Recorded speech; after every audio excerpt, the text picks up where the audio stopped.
Dear friends, here I come to present to you the 54th episode of the series of talks on prayer titled When I Cannot Pray. We have come a long way discussing prayer. It is such an interesting topic that the more we learn, the more there is to learn.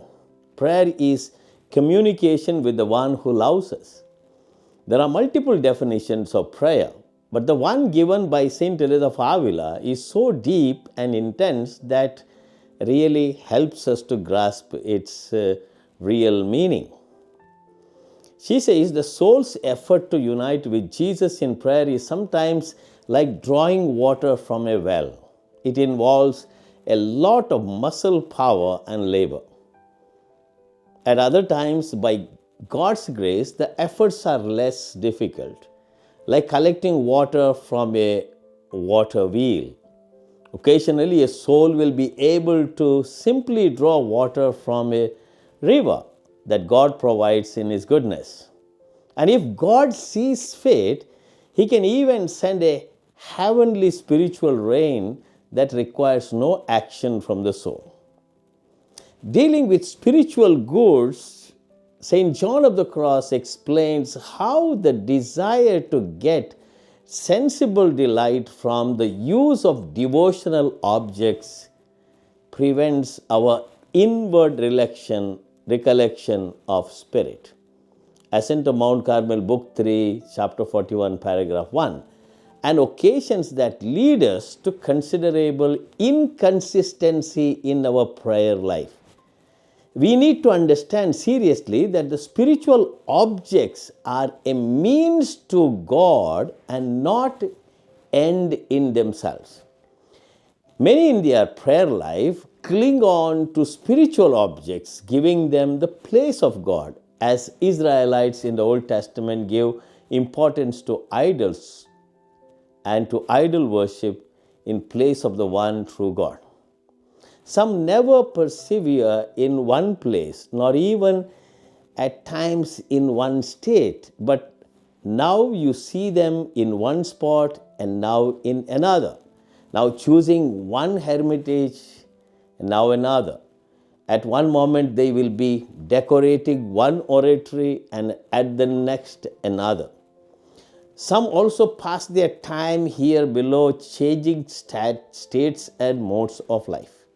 The favor and joy they find in their spiritual practices is merely sensible, and they have never made any effort to reach spiritual recollection through denial of their will and submission to the suffering of discomforts. I do not want to criticize anyone here. At times, we can fall into a trap of religiosity where we try to attend multiple retreats and get involved in praise and worship. In itself, praise and worship is very good and nothing wrong with it. But if one makes such practices a habit, such souls don't advance in prayer. They are just at the periphery level of their search for God. Consequently, as often as they see a seemingly devotional place or way or state of life adopted to their disposition and inclination, they immediately leave what they have and follow after it. And since they are motivated by sensible gratification, they soon begin to look for something else. For sensible satisfaction is something that they seek, and it does not really bring them to the depth experience of God. What we understand from this reflection by St. John of the Cross is that we often change our devotions and ways of prayer in order to find sensible joy. Getting attached to spiritual objects like crucifixes, rosaries, oratories, statues, and relics, in fact, causes harm to prayer if their context is not understood well. We become like small children moving from one object to another, seeking satisfaction and fulfillment, which cannot be equated to real God experience in prayer. The moment we are aware of our holiness, it becomes self-righteousness. A good deed is never so good when you have no consciousness that it is good. You simply do it. Do it because it seems the natural, spontaneous thing to do. Our ego cannot be creative. It goes in for methods and techniques and produces so-called holy people who are rigid, inconsistent, mechanical, lifeless, and intolerant of others as they are of themselves. The type of holy, within inverted commas, and spiritual people who are too conscious of their spirituality actually, kill the Messiah. For them, law and rules are more important than the spirit-filled Messiah. They are happy to crucify others and glorify their own spirituality. St. John of the Cross maintains that by seeking joy in God rather than in devotional objects, we prepare ourselves to experience God and become fully human. Thus, we live the interior peace, tranquility, and freedom of the Spirit. Then we are capable of responding with the heightened awareness and sensitivity to the world around us, deriving intense joy from everything that we see and experience through the eyes of God or through God. We are able to do our work with diligence, precision, prudence, perseverance, etc. This way, we are pleasing to other people as to God. Consequently, we learn to love more people and love them more truly, freely, and generously.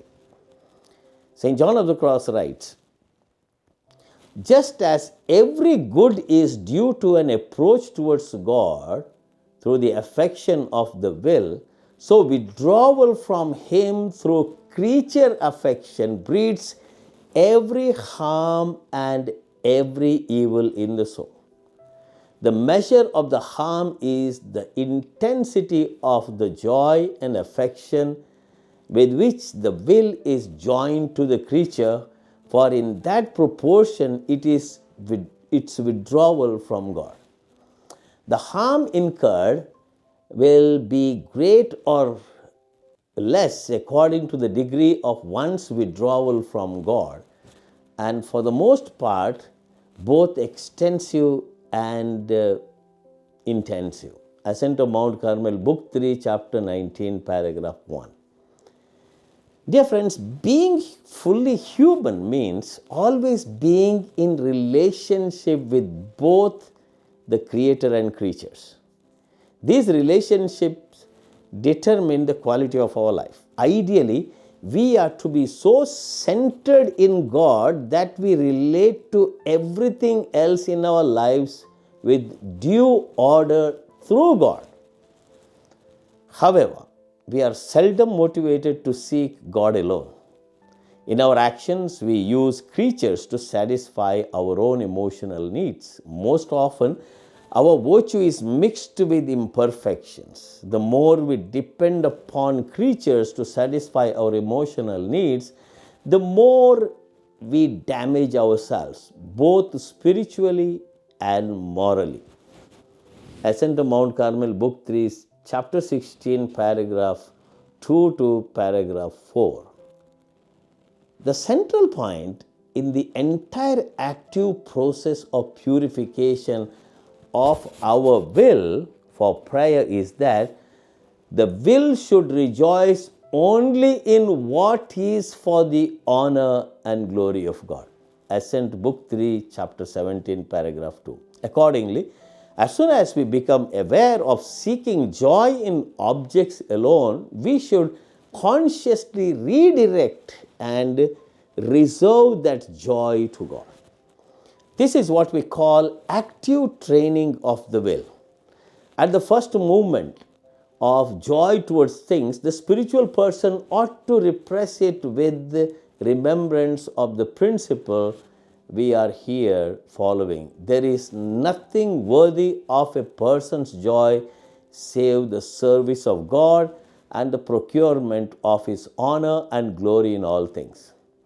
One's use of the things should be directed to this and turned away from vanity and exclude concern for one's own satisfaction and consolation. Ascent of Mount Carmel, Book 3, Chapter 20, Paragraph 3. To acquire this practice, dear friends, we should often reflect upon the infinite beauty of God, the source of all created beauty. Regarding the use of natural goods such as physical beauty, bodily constitution, and good intelligence, we should be cautious not to become a prey to these temporary values.